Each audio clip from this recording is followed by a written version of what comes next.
Praise lord పిల్లలు అందరూ ఎలా ఉన్నారు? దేవుని కృపను బట్టి మీరందరూ బాగున్నారని నమ్ముచున్నాను. ఇంకొక కొత్త లెసన్ వినడానికి మీరు అందరూ రెడీగా ఉన్నారని నేను అనుకుంటున్నాను. నేను కూడా ఈరోజు అహరోను గురించి చెప్పడానికి నేను కూడా చాలా ఎక్సైటెడ్గా ఉన్నాను, చాలా ఆనందంగా ఉన్నాను. సో దేవుడు ఈ సెషన్ అంతట్లో మనకి తోడుగా ఉంటాడని నేను నమ్ముచున్నాను.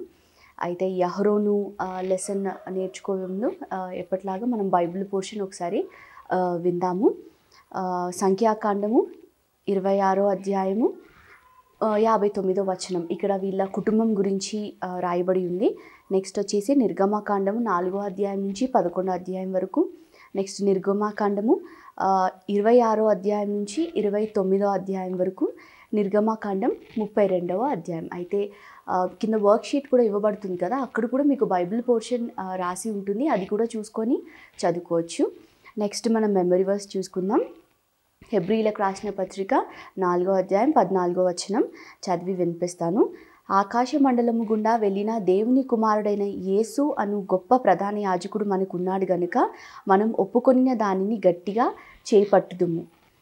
ఇప్పుడు ఇంగ్లీష్లో చదువుతాను. Hebrews 4:14 Seeing then that we have a great high priest who has passed through the heavens, Jesus the Son of God, let us hold fast our confession. అయితే ఈ లెసన్ నేర్చుకోవడం ద్వారా మన ఏంటి అంటే మనం ఏం నేర్చుకోగలుగుతాం ఈ లెసన్ ద్వారా అనేది ఒక 2 పాయింట్స్ మనం తెలుసుకుందాం. అంటే మనని దేవుడి నుంచి దూరం చేయడానికి, మనం తప్పు చేయడానికి కొంతమంది మనని ప్రోత్సహిస్తుంటారు. ఒక మెజారిటీ ఆఫ్ పీపుల్, ఒక గుంపు ఎప్పుడు మనకి తప్పుడు సలహాలు ఇస్తూ ఉంటుందన్నమాట. వారి మాట కనుక మనం విన్నామంటే తప్పకుండా మనం ఓడిపోయి దేవుడి నుంచి చాలా దూరం వెళ్ళిపోతాము. ఈ ముందు లెసన్లో మనం అదే తెలుసుకుంటాము, ఎట్లా అది జరుగుతుందని. ఇంకొకటి ఏంటంటే ఈ అహరోను యొక్క యాజకత్వం, అతను మనం ముందు లెసన్లో చూస్తాం. అతను చేసే పని, అది మందిరంలో, దేవుని మందిరంలో అతను చేసే ఒక పని యాజకత్వం అంటారనమాట. ఆ పని యేసుక్రీస్తు యొక్క యాజకత్వానికి సాదృశ్యంగా ఉంటుంది. ఇది మనము ఈ 2 పాయింట్స్ మనం ఈ లెసన్ ద్వారా ముఖ్యంగా నేర్చుకోవచ్చు అనమాట. సో ఈ లెసన్కి వెళ్ళే ముందు మనం ఒక్కసారి యథావిధిగా లాస్ట్ లెసన్ గురించి మనము తెలుసుకుందాము. లాస్ట్ లెసన్ మనం యోసేపు గురించి చదివాము.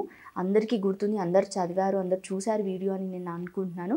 సో యోసేపు తన సహోదరుల ద్వారా చాలా హింసింపబడ్డాడు కదా.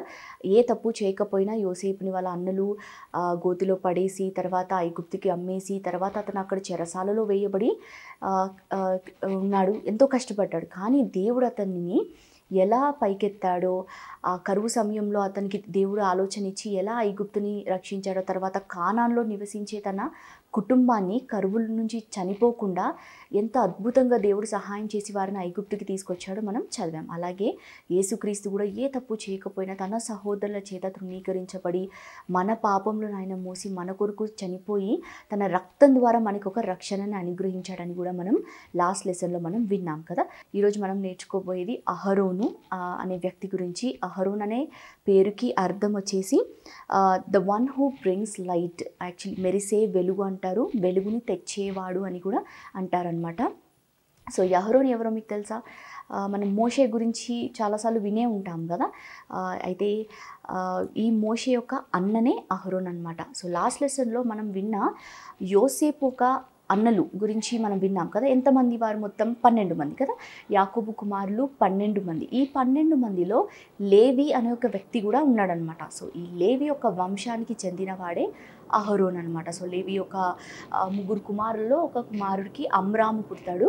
ఈ అమ్రాము ఒక పిల్లలు మోషే, అహరోను, ఇంకా మిరియాం అనమాట. వీరికి ఇంకో అక్క కూడా ఉంది, తన పేరు మిరియాం అనమాట. సో లేవి వంశానికి చెందినవాడు అహరోన్. వీరి అమ్మ పేరు వచ్చేసి యోకోబెదు, వీరి తండ్రి ఇందాక విన్నట్టు అమ్రాము అనమాట.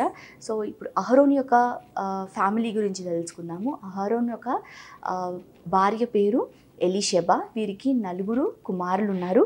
నాదాబు, అబీహు, ఎలియాజర్, ఇంకా ఇతామర్ అనమాట. ఇప్పుడు మనము అహరోను జీవితంలో జరిగిన కొన్ని విషయాలు, మోషే గురించి, ఇంకా మిరియాము గురించి, ఈ 3 గురించి మనం కొంచెం తెలుసుకుందాం. సో లాస్ట్ లెసన్లో మనము కానాను నుంచి యోసేపు యొక్క కుటుంబము, యాకోబు ఇంకా యోసేపు యొక్క అన్నలు 12 మంది ఎలా అక్కడి నుంచి వచ్చారో, కరువు నుంచి రక్షించబడ్డారో, తర్వాత ఐగుప్తులో ఉన్న గోషెన్ అనే ప్రాంతంలో వారు నివసించడం స్టార్ట్ చేశారని మనం విన్నాం కదా. సో కొన్ని సంవత్సరాల తర్వాత యోసేపు చనిపోయి, ఇంకా అక్కడి నుంచి వచ్చిన వారందరూ చనిపోయిన తర్వాత వారి పిల్లలు, ఇశ్రాయేలీల యొక్క పిల్లలు ఏంటంటే ఆ గోషెను ప్రాంతం, ఆ చుట్టూ ప్రాంతంలో బాగా విస్తరించడం స్టార్ట్ చేశారనమాట. అంటే ఆ పాపులేషన్ అనేది బాగా పెరిగిపోయిందనమాట. సో ఐగుప్తులో ఇశ్రాయేలీలు ఏమయ్యారంటే విస్తరించడం స్టార్ట్ చేశారనమాట. సో యోసేపును ఎరగని ఒక కొత్త రాజు, అంటే యోసేపు కరువు సమయంలో ఎట్లా ఐగుప్తుని రక్షించాడో ఆ పనులు అవన్నీ ఏమి తెలియని ఒక కొత్త రాజు ఐగుప్తుని ఏలడం స్టార్ట్ చేశాడనమాట. స్టార్ట్ చేసినప్పుడు అతను ఈ ఇశ్రాయేలీలని చూశాడనమాట. చూసి అతనికి చాలా కోపం వచ్చేసింది. ఎందుకంటే ఐగుప్తు ప్రజల కంటే మించి ఈ ఇశ్రాయేలు ప్రజలు చాలా బలిష్టంగా ఉన్నారంట. సో వారిని చూసినప్పుడు ఆబ్వియస్గా ఆయనకి ఒకలాగా అనిపిస్తుంది. అంటే నా ప్రజలకు మించి ఏంటి వీళ్ళు ఇలా విస్తరించడం స్టార్ట్ చేశారు, ఏంటి వీళ్ళు ఇలా బలిష్టంగా బలంగా ఉన్నారు ఏంటని చెప్పేసి ఆ రాజుకి ఒకలాగా వారిపైన కన్నుబడిందనమాట. కన్నుబడి అతను అనుకున్నాడంట, ఒకవేళ యుద్ధం వస్తే ఈ ఇశ్రాయేలు ప్రజలు శత్రువుతో కలిసిపోయి ఎక్కడ మా పైనికి వచ్చి మమ్మల్ని ఓడించేసి వీరు వెళ్ళిపోతారేమో అని చెప్పేసి ఆయనకు అనిపించి వారికి బాగా కష్టపెట్టడం స్టార్ట్ చేశారంటే, ఎలా అంటే వారికి జిగట మన్ను పనులు, ఇటుక పనులు చేపిస్తూ, వాళ్ళు పొలంలో పనులు చేపిస్తూ, బాగా ఎక్కువ వారిని కఠినమైన పనులు చేపిస్తూ వారిని బాగా కష్టపెట్టడం స్టార్ట్ చేశాడంట. ఇలా కష్టపడుతున్న ఇశ్రాయేలు ప్రజలకు యెహోవా దేవుడు గుర్తొచ్చి యెహోవా దేవుణ్ణి మొరపెట్టడం స్టార్ట్ చేశారనమాట. అంటే వారు ప్రార్థన చేస్తున్నారనమాట, దేవా ఈ బానిసత్వం నుంచి, ఈ కష్టం నుంచి ప్రభువా మమ్మల్ని విడిపించు అని చెప్పేసి మొరపెట్టినప్పుడు దేవుడు వారి మొరని విన్నాడంట. విని వారికి ఒక కొత్త లీడర్ని, ఒక కొత్త నాయకుడిని వారికి అనుగ్రహించాడు. అతడే మోషే. ఇందాక మనం విన్నాం కదా, అహరోన్ యొక్క బ్రదర్ అనమాట. మోషేని దేవుడు ఇశ్రాయేలు ప్రజలకు నియమించాడనమాట.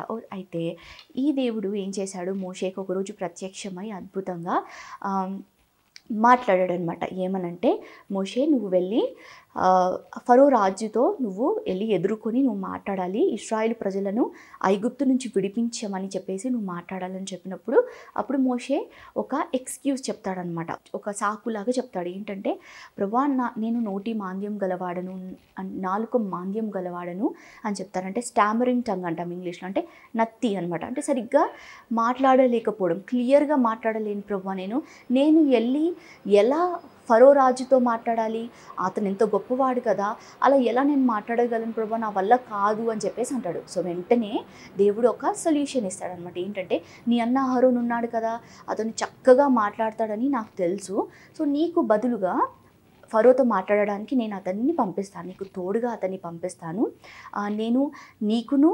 అతని నోటికి తోడుగా అంటాను, మీరు ఏం మాట్లాడాలో నేనే మీకు బయలుపరుస్తాను, కాబట్టి మీరు అస్సలు భయపడకుండా నువ్వు అహరోన్ వెళ్ళి ధైర్యంగా ఫరో రాజు దగ్గరికి వెళ్ళి ఇశ్రాయేలు ప్రజల్ని విడిపించమని చెప్పేసి, బానిసత్వం నుంచి విడిపించమని చెప్పేసి మాట్లాడమని చెప్తాడన్నమాట. సో అహరోను కూడా మోషేకి తోడుగా ఉండి ఇద్దరు కలిసి ఐగుప్తుకి వెళ్ళడానికి అహరోను కూడా ఇష్టపడతాడనమాట. సో మనం కూడా మన బ్రదర్స్ కానీ మన సిస్టర్స్ కానీ మనం కూడా హెల్ప్ చేయడానికి, వాళ్ళకి సపోర్ట్ చేస్తూ వారికి సహాయంగా ఉండడానికి మనం కూడా అహరోన్ ఎలా అయితే మోషేకి సపోర్ట్ చేశాడో మనం కూడా అలాగే ఎప్పుడు హ్యాపీగా సంతోషంగా మనము ఇంట్లో వాళ్ళకి కూడా హెల్ప్ చేయడానికి ఎప్పుడు రెడీగా ఉండాలన్నమాట. సో ఈ ఇద్దరు కలిసి ఎలా ఐగుప్తు రాజు దగ్గరికి వెళ్ళి ఆ ఫరో దగ్గరికి వెళ్ళి ధైర్యంగా మాట్లాడాడో మనం ఈరోజు ముందు తెలుసుకుందాం అనమాట. సో ఇలా వెళ్ళిన వారు ఐగుప్తు యొక్క బానిసత్వం నుంచి ఈ ఇశ్రాయేలీలను విడిపించడానికి దేవుడు చాలా అద్భుతాలు చేశాడనమాట. చాలా మహత్కార్యములు, చాలా మిరకిల్స్ చేశాడనమాట. ముఖ్యంగా అహరోన్ యొక్క చేతి కర్ర ఉంటుంది కదా, అహరోన్ యొక్క చేతి కర్రతో చాలా అద్భుతాలు చేశాడనమాట దేవుడు. ఎలా అంటే, ఆ ఫరో దగ్గరికి వెళ్ళిన మోషే అహరోన్లు ఏం చేస్తాడంటే, అహరోన్ యొక్క కర్రను ఫరో ముందు పడేయగానే ఆ కర్ర పాములాగా మారిపోతుంది అనమాట. ఎంత గ్రేటెస్ట్ మిరకిల్ కదా, ఒక కర్ర పాములాగా మారిపోతుంది. అయితే అక్కడ ఉన్న ఐగుప్తు దేశంలో ఉన్న కొందరు మెజిషియన్స్ ఉంటారు కదా, విద్వాంసులు కొందరు ఉంటారు, శకునగానులు అంటారనమాట. వారు కూడా వారి కర్రలను పడివేసినప్పుడు అవి కూడా పాములా మారిపోతాయి అన్నమాట. కానీ ఇక్కడ జరిగిన అద్భుతం ఏంటంటే, అహరోన్ యొక్క చేతి కర్ర అక్కడున్న మిగతా వారి చేతి కర్రలను మింగివేస్తుంది అనమాట. అలా మింగివేసినప్పుడు అక్కడున్న వారు చాలా ఆశ్చర్యపోతారనమాట. కానీ ఫరో మాత్రం పంపించాడు. సో ఇదొక్కటే కాకుండా ఒక 10 తెగుళ్లను దేవుడు ఐగుప్తీయులకు పంపుతాడనమాట. అవి ఏంటి అంటే అహరోన్ యొక్క చేతికర్ర నైలు నది, అక్కడ ఐగుప్తులో నైలు నది అని గ్రేటెస్ట్ రివర్ ఉంటుందన్నమాట. ఆ రివర్ మీద ఎప్పుడైతే అహరోన్ చేతికర్ర చాపాడో అక్కడ ఎక్కడెక్కడైతే వాటర్ ఉంటాయో అక్కడ మొత్తం అవన్నీ రక్తంలాగా మారిపోతాయి అన్నమాట. సో ఇలా అహరోను చేతికర్ర చేత దేవుడి సహాయం చేత నైలు నది పూర్తిగా రక్తంలా మారిపోతుంది. సో ఐగుప్తు వాళ్ళు నీళ్లు తాగడానికి ఒక్క చుక్క నీరు కూడా ఆ రోజు వారికి దొరకదన్నమాట. సో అలా అది ఫస్ట్ తెగులు అనమాట. అలా 10 తెగులు ఉంటాయి. అవి ఒక్కొక్కటి నేను చదువుతాను. తర్వాత వారి కప్పల చేత పూర్తిగా ఐగుప్తు దేశం నిండిపోవడం, నెక్స్ట్ పేలు రావడం, ఈగలు రావడం, బాధకరమైన తెగులు వారిని చుట్టుముట్టడం, నెక్స్ట్ వారికి ఒంటి మీద మొత్తం పొక్కులు రావడం, ఇంకా వడగండ్ల చేత వారి దేశం పూర్తిగా నిండిపోవడం, ఇంకా మిడతలు, తర్వాత కఠినమైన ఒక చీకటితో పూర్తిగా నిండిపోతుంది ఐగుప్తు. తర్వాత లాస్ట్ తెగులు వచ్చేసి ఐగుప్తు దేశంలో ఉన్న ప్రతి మొదట పుట్టిన కుమారుడు, ఫస్ట్ బోర్న్ సన్ చనిపోవడం అనమాట. ఇది డేంజరస్ తెగులు అనమాట, దేవుడు పంపించిన తెగులు. ఇది ఓన్లీ మళ్ళీ ఐగుప్తులకే వస్తుంది, ఇశ్రాయేలీలకు ఒక్కటి కూడా హాని జరగదనమాట. సో దేవుడే ఈ తెగుళ్లను ఐగుప్తులకు పంపించి వాళ్ళని చాలా బాధపెడతాడనమాట. సో ఇలా ఈ లాస్ట్ తెగుళ్ళు ఎప్పుడైతే వస్తుందో అప్పుడు ఫరో ఇశ్రాయేలీలను ఐగుప్తు నుంచి పంపించేస్తాడనమాట. సో ఇలా వీళ్ళు ఎన్ని ఇయర్స్ ఉంటారు తెలుసా ఐగుప్తులో? 430 years, 430 సంవత్సరములు బానిసత్వంలో ఉంటూ తర్వాత ఈ లాస్ట్ తెగులు ఎప్పుడైతే వస్తుందో అప్పుడు వాళ్ళు అక్కడి నుంచి బయలుదేరుతారనమాట. ఎంతమంది అనుకుంటున్నారు? మొత్తానికి 6 లక్షల మంది, కాల్బలం అంటారు. 6 లక్షల మంది అంటే జస్ట్ పురుషులు మట్టుకే, ఇంకా మిగతా వాళ్ళని కౌంట్ చేయకుండానే 6 లక్షల మంది బయలుదేరుతారనమాట. అక్కడి నుంచి బయలుదేరి వారు ఇప్పుడు ప్రయాణం అవుతారు. సో వీరు ఎక్కడ ప్రయాణం అవుతారంటే, ఎక్కడి నుంచి అయితే యాకోబు అతని పిల్లలు బయలుదేరారు, ఎక్కడి నుంచి బయలుదేరారు గుర్తుంది కదా? కానాను నుంచి ఐగుప్తుకి బయలుదేరారు కదా, కరువు వచ్చిందని. సేమ్ అదే కానానికి అబ్రహాముకు దేవుడు ఏదైతే ప్రామిస్ చేశాడో ఆ కానానికి దేవుడు మరలా వీళ్ళని ఇప్పుడు తోడుకొని వెళ్తున్నాడు అనమాట. సో దేవుడు అబ్రహాంకి ప్రామిస్ చేసింది దేవుడేం మర్చిపోడు కదా. సో ఆ ప్రామిస్ని దేవుడు నిలబెట్టుకుంటాడనమాట. సో ఇప్పుడు ఈ 6 లక్షలకి పైన మంది ఎక్కడికి బయలుదేరుతున్నారు? కానానికి బయలుదేరడం స్టార్ట్ చేశారు. సో దారి మధ్యలో పెద్ద సముద్రం, ఎర్ర సముద్రం వస్తుందన్నమాట. అక్కడ కర్ర చాపినప్పుడు 2 పాయలుగా మారుతుంది. అక్కడ వారు ఆరిన నేలపైన చక్కగా ఆ సముద్రం గుండా నడుస్తారు. తర్వాత ఒక 3 నెలలు అలా వారు అరణ్యంలో నడుస్తూ వెళ్తూ సీనాయి పర్వతం దగ్గరికి చేరుకుంటారనమాట. సీనాయి పర్వతం దగ్గర చేరుకున్న తర్వాత వాళ్ళు గుడారాలు వేసుకొని అక్కడ ఉంటారనమాట. అయితే ఒకరోజు దేవుడు మోషేతో మాట్లాడి సీనాయి పర్వతం మీదకి రమ్మని చెప్తాడనమాట. ఎందుకంటే దేవుడు కొన్ని ఆజ్ఞలను ఇస్తానని చెప్పేసి దేవుడు మోషేని రమ్మంటాడనమాట. సో మోషే ప్రజలందరూ కింద ఉన్నప్పుడు వారందరినీ విడిచిపెట్టి దేవుడితో మాట్లాడడానికి వెళ్తాడనమాట. సో వెళ్ళిన మోషే రావడానికి కొంచెం ఆలస్యం అవుతుందన్నమాట. దేవుడితో మాట్లాడుతూ ఆయన అక్కడ ఉంటాడు కొండపైన, కింద ప్రజలందరూ వెయిట్ చేస్తుంటారనమాట. సో కొంచెం ఆలస్యం అయ్యేసరికి ప్రజలందరూ అహరోను మీద సనగడం స్టార్ట్ చేస్తారనమాట. అహరోనుని అడుగుతుంటారనమాట, బాగా ఇబ్బంది పెడుతుంటారనమాట. ఈ మోషే ఏమయ్యాడో మాకు తెలీదు, ఎక్కడికి వెళ్ళాడో తెలీదు, ఇంత ఆలస్యం చేస్తున్నాడు, మా ముందు నడవడానికి మాకు ఒక దేవుడిని నువ్వు చేయి, ఒక విగ్రహం మాకు కావాలి అని అడిగినప్పుడు ఈ అహరోను కూడా వెయిట్ చేయకుండా ఏం చేస్తాడంటే ఈ ప్రజల మాట వింటాడనమాట. విని అక్కడ ఒక తప్పు జరిగిపోతుంది. ఏం చేస్తాడంటే ఒక దూడని బంగారంతో చేస్తాడనమాట. బంగారు దూడని చేసినప్పుడు ఈ ప్రజలందరూ ఆనందంగా మమ్మల్ని ఐగుప్తు నుంచి విడిపించిన దేవుడు ఈ దూడనే అని చెప్పేసి, యెహోవా ఇదే అని చెప్పి దాని ముందు వాళ్ళు నాట్యం ఆడుతూ బాగా ఆనందిస్తుంటారనమాట. నిజంగా ఐగుప్తు నుంచి వారిని విడిపించింది ఎవరు? దేవుడు అద్భుతంగా విడిపించాడు కదా, యెహోవా దేవుడు వారిని విడిపించారు. కానీ వారు మోషే కొంచెం సేపు కనబడకపోయేసరికి విగ్రహాన్ని పూజించడం స్టార్ట్ చేస్తారనమాట. అహరోను వాటికి ఒక బలిపీఠం కూడా కడతారు. సో వాళ్ళలా నాట్యం చేస్తూ ఉంటారు. సో మోషే ఈలోపు కొండపైకి వెళ్ళిన మోషే దేవుడితో మాట్లాడడం అయిపోయిన తర్వాత కొండ దిగుతూ వస్తుంటాడనమాట. సో దేవుడు అతనికి 2 శాసనముల గల పలకలను ఇస్తాడనమాట. అంటే దేవుడు చేతితో రాస్తాడు, 10 ఆజ్ఞలను రాసి ఇస్తాడనమాట. 10 కమాండ్మెంట్స్ అంటాం కదా మనం. సో అది ఒక రాతి పలకల మీద దేవుడు చేతితో రాసి ఇస్తాడు. సో అతను అది పట్టుకొని కొండ దిగి వస్తుంటాడనమాట. కొండ దిగి వస్తున్న మోషేకి ఏం కనిపిస్తుంది? ఆ విగ్రహము, ఇంకా ప్రజల నాట్యములు, కేరింతలు, ఆ అరుపులు చూసినప్పుడు మోషేకి చాలా కోపం వచ్చేస్తుంది.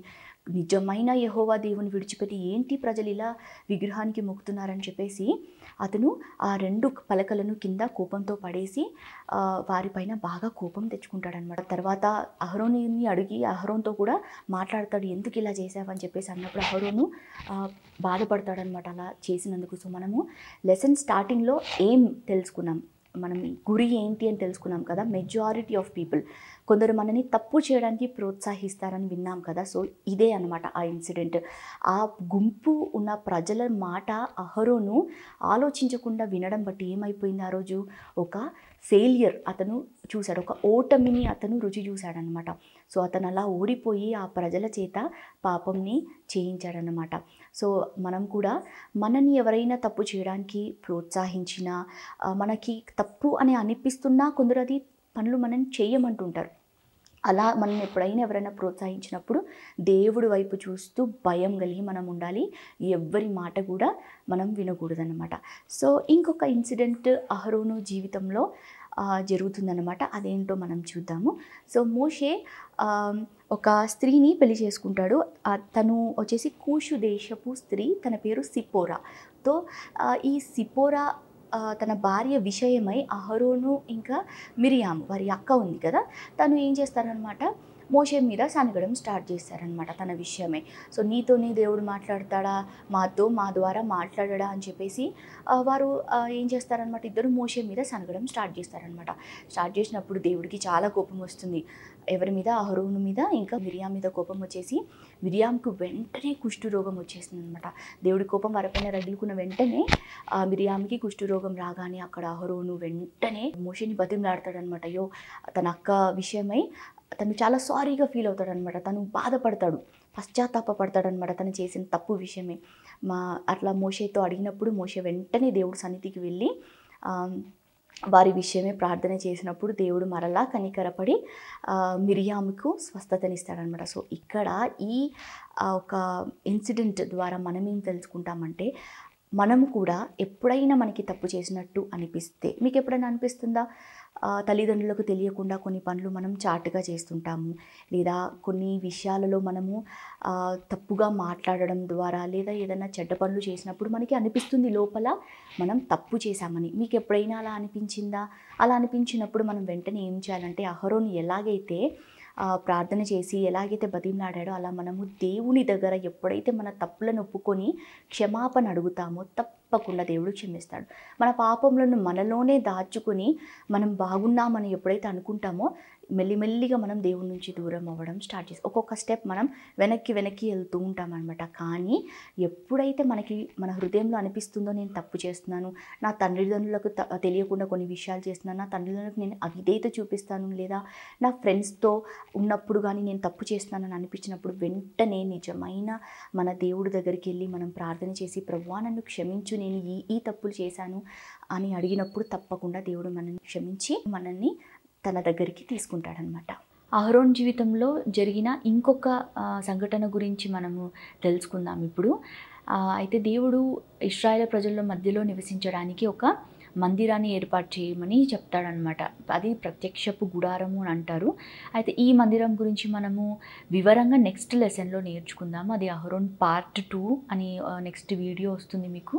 అందులో మనము ఈ మందిరం ఎలా ఉంటుంది, అందులో అది ఎలా కనపడుతుంది, అందులో ఏమేమి ఉంటాయి, ఏం పని జరుగుతుందని చెప్పేసి వివరంగా నేర్చుకుందాం.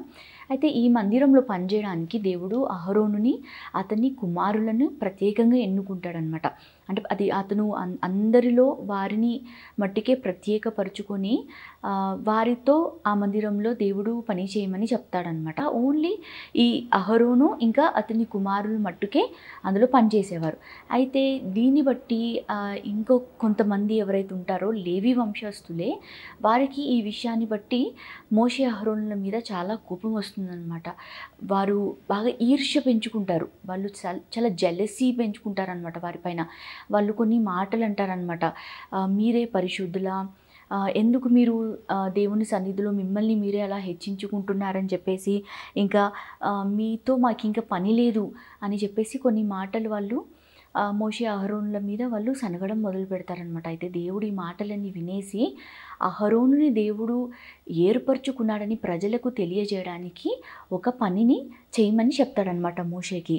అదేంటంటే అక్కడ ఉన్న ప్రజలు ఎవరైతే ఉన్నారో ఇశ్రాయేలీలు వారిలో 12 గోత్రాలకు చెందిన వారి ఉంటారు కదా. అంటే మనకు తెలుసు కదా, ఇక్కడున్న ఇప్పుడు ప్రయాణం చేస్తున్న వారిలో కానానికి ప్రయాణం చేస్తున్న వారందరూ ఎవరు? యాకోబు కుమారులే. వీరందరూ ఎవరు? యాకోబుకున్న 12 మంది పిల్లలు ఎవరైతే ఉన్నారో వాళ్ళ సంతానమే అని మనకు తెలుసు కదా. సో ఈ 12 మంది ఎవరైతే ఆ సంతానం పిల్లలు ఉన్నారో వాళ్ళకి ఒక్కొక్కరికి ఒక్కొక్క కర్రను తీసుకోమని చెప్తాడనమాట. సో 12 కర్రలను దేవుడు తీసుకోమని చెప్పేసి మోషేకి ఒక ఆజ్ఞ ఇస్తాడనమాట. సో మోషే దేవుడు చెప్పినట్లే 12 కర్రలను ఒక్కొక్క గోత్రానికి చెందిన వారికి తగ్గట్టుగా 12 కర్రలను తీసుకుంటాడనమాట. అందులో దేవుడు చెప్తాడు, లేవి గోత్రానికి చెందిన ఆ కర్రకు మట్టుకు అహరోను పేరును పెట్టమని చెప్తారనమాట. సో మోషే దేవుడు చెప్పినట్టుగానే 12 కర్రలు తీసుకొని అందులో లేవి గోత్రానికి చెందిన కర్రకు అహరోను పేరు పెట్టేసి అవన్నీ ఆ మందిరంలో ప్రత్యక్షపు గుడారం విన్నాం కదా, అందులో పెట్టేస్తారనమాట. దేవుడు చెప్పేస్తాడు, నేను ఎవరినైతే ఎన్నుకుంటానో ఆ కర్ర చిగురిస్తుంది అని చెప్పేసి ఒక మాట కూడా చెప్తాడనమాట.